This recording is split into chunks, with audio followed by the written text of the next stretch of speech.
आनंद धाम की ओर धर्म प्रसंग में महापुरुष स्वामी शिवानंद जी महाराज। आइए अब हम अध्याय 3 का वर्णन सुनते हैं। इस अध्याय में मठ के सन्यासी गण अपने ध्यान, तीर्थ पर्यटन या परिव्राजक होकर भिन्न भिन्न स्थानों में घूमने संबंधी संशयों को महापुरुष महाराज के समक्ष रखते हैं और महापुरुष महाराज उनके इन संशयों का निवारण करते हैं। पृष्ठ संख्या 11, बेलूर मठ, नवंबर 1920। आज पूर्णिमा है, कोलाहल शांत है।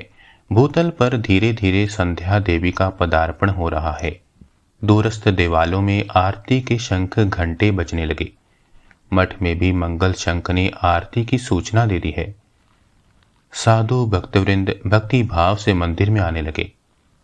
महापुरुष महाराज भी सदा की भांति मंदिर में आए।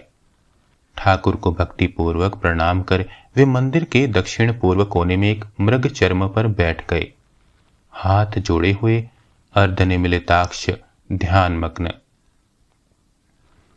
आरती प्रारंभ हो गई। आरती के वाद्यों की प्रशांत गंभीर ध्वनि मन को एकाग्र कर दे रही है। विशेषकर महापुरुष महाराज की सौम्य मूर्ति प्रत्येक के चित्त को और भी अधिक अंतर्मुख कर रही है। धीरे धीरे आरती समाप्त हो गई। सब लोग अब ठाकुर का गुणगान गाने लगे। महापुरुष महाराज भी सबके साथ स्वर मिलाकर तन्मयता पूर्वक मधुर कंठ से गान गाने लगे। गान समाप्त हो गया। एक एक करके अधिकांश लोग ठाकुर को प्रणाम कर यथास्थान ध्यान आदि के लिए चले गए।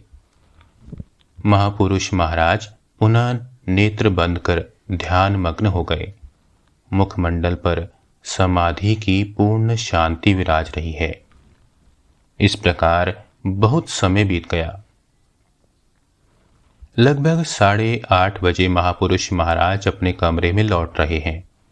अस्फुट स्वर में उनका गुनगुनाना हार्दिक आनंद को व्यक्त कर रहा है।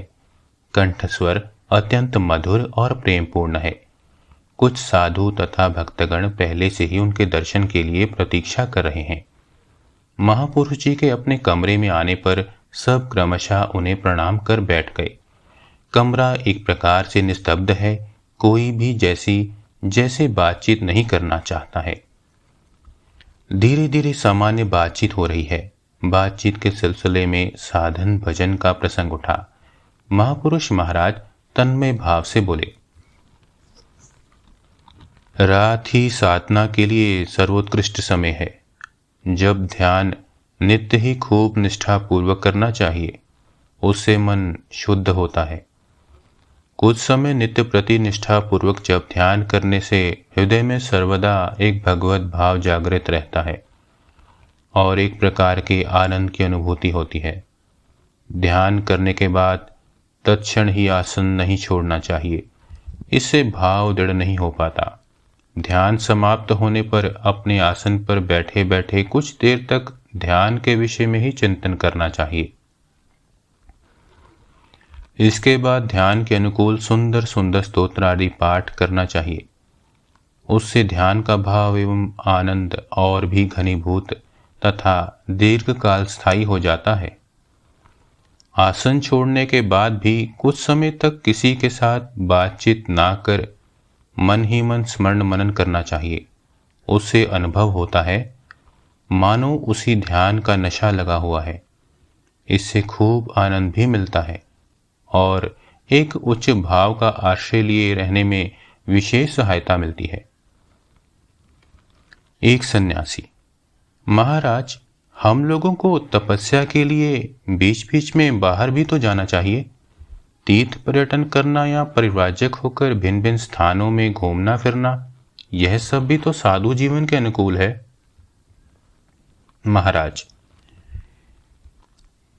देखो बच्चा, कहावत है कि a rolling stone gathers no moss. जो पत्थर हमेशा लुढ़कता रहता है उस पर काई नहीं जमती। केवल घूमने फिरने से ही क्या धर्म होता है या भगवत प्राप्ति होती है? फिर भी अहंकार अभिमान नष्ट करने के लिए अथवा भगवान पर पूर्ण निर्भरता प्राप्त करने के लिए कभी कभी मधुकरी व्रती या निसंबल अवस्था में निर्जनवास या कुछ यात्रा आदि करना अच्छा है।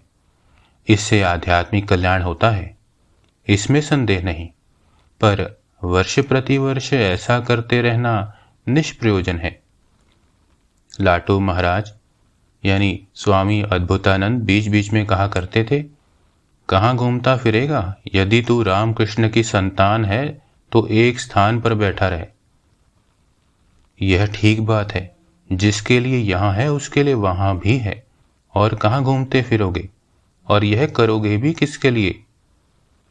वे भीतर में ही जो हैं, इसीलिए तो ठाकुर अक्सर ही यह गाना गाते थे, आप नाते आपनी थे को मन, जेओ ना को कारो घरे, जा चाबीता बसे पाबी, खोजो निज अंतःपुरे, परम धन सेई परसमणि, जा चाबीताई दीते पारे, कतो मणि बड़े आछे, यही चिंता मणिर नाच द्वारे।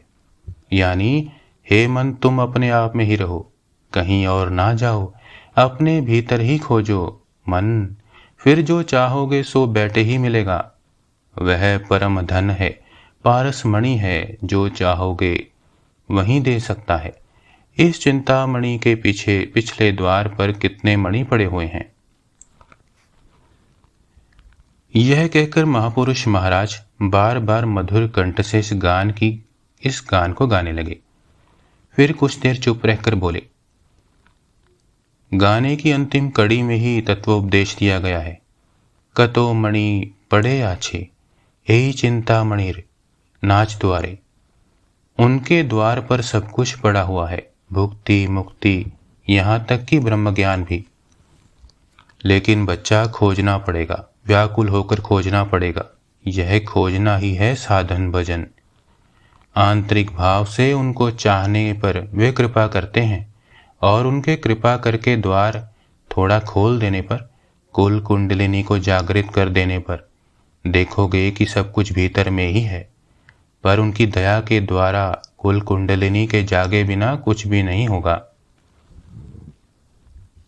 ओम श्री राम कृष्ण अर्पणमस्तु।